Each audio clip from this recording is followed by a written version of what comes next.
Hey, this is Lauren, and in today's video, it's not going to be a business video, it's going to be a Mojo video. Today's video is about gardening. So let me tell you what's happening. During COVID, because it happened to fall within the spring to summertime here in my great state and city, it was nice and bright outside, and we have yard. We have a front yard and a side yard, and then we have a backyard space. And so I have been interested in soil and soil mitigation and soil remediation. I've been interested in that in quite some time. I just had never put effort and energy into it. It was more of something that I just kind of followed the trends and read about and just thought like, how would that work? Or what solution would that do for that particular problem? And so I decided, well, you know what? Let's just see if I can grow something. So this summer, with the help of family, we created some gardens. We created a food garden. We created some landscaping moments. We really de-weeded and cleaned up a lot of stuff. And we went hard. We went really hard. I got all into trying to do the no-till method. I did the lasagna method, or the layering cardboard method. I got into vermicomposting because my initial composting method was not working. We went hard this summer. And now we're into winter. It's November, and now we're into winter, fall, winter, and this is a whole new season. And so how do these things work, right? My garden is transitioning, and is it going to continue to do well? Things of that nature. So that is where I am in this whole world of gardening or green. So let's talk specifically about one thing that I just got knee deep into, which is, again, going back to soil and soil health, is composting. So I wanted to be able to compost because, one, I wanted to figure out a way to, composting is supposedly a good component of soil health, right? It helps contribute to quality soil.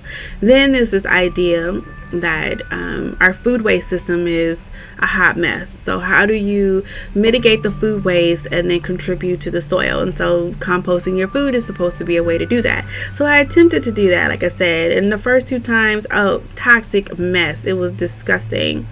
So I decided this time around I'm going to vermicompost. I'm going to compost using worms. And I got these African night crawlers because that's what I learned online, that they can take higher temperatures because I'm in California. So that's what I'm going to do.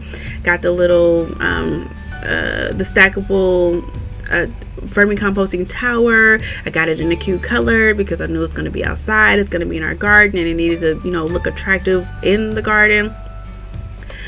Put a lot of effort and energy into it. Got the worms, started getting it going, and I killed a lot. And then we had a heat wave, and that killed all but 2 of the worms in the composter. So I went from a pound of African night crawlers to 2. And I was really kind of sad. I was really slightly devastated because I made a lot of mistakes. But I was like, okay, I'm not going to kill them. I'm not going to throw them out. I'm just going to love on them the best way that I can. And I did so. And then I saw an African night crawler, at least what I thought was an African night crawler, in my garden. I pulled that one out and I put it in there. So now I have 3 worms in my vermicomposter.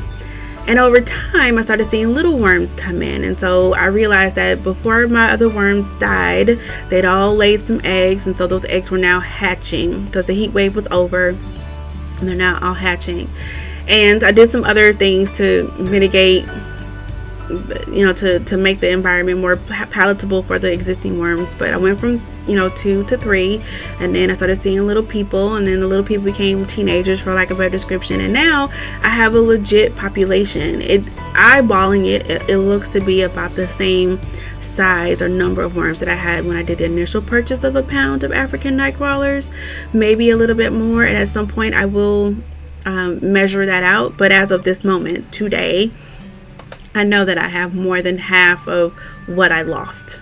So if I had a pound, I'm at more than half a pound of worms. And so that's a good thing. I also got a tumbler composter, and I started tumbling using the tumble composter. It's like step one of my food waste composting, my food and yard waste composting. And then I'm taking that and then I'm putting that into the vermi composter and allowing that to be their food, and allowing them to eat that. And then from there, I'm taking the castings and I'm applying that into the garden. So I'm taking the food waste from the house and the yard waste, putting that into tumbler, letting that become compost in the tumbler, and then taking that to the vermi composter.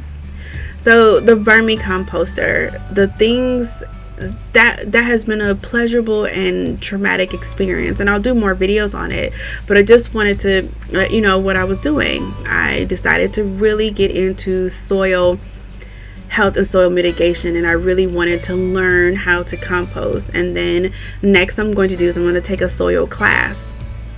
I want to know the different real components of soil, a healthy soil, all the different microbes, all the different critters, different bugs that are in it, all the different composition components, all those kind of things, and then put that up against to what I am creating here at my home, and then see how I can, what can I do to either make my home composting and soil more ideal, or use what I learned in the class. So that's my next step with the garden. I do have a legit garden. I have some pictures that I'll hopefully put up at some point, but I just wanted to share that with you. Now, the garden for me and establishing the garden was a really good way for me to move my body, to kind of de-stress, and to engage with the outside world and not necessarily be like in the world, but I was literally outside of the house, outside of a couch, outside of a bed, outside of TV. And so that was a really, really good thing for that. You might not be in an environment where you can garden. You might not be in an environment, especially with this weather, depending on where you are in the world, you might not be in a space where you can do that. But I would really encourage you, for your Mojo purposes, to find something to do that is outside of all of you, all of your physical you.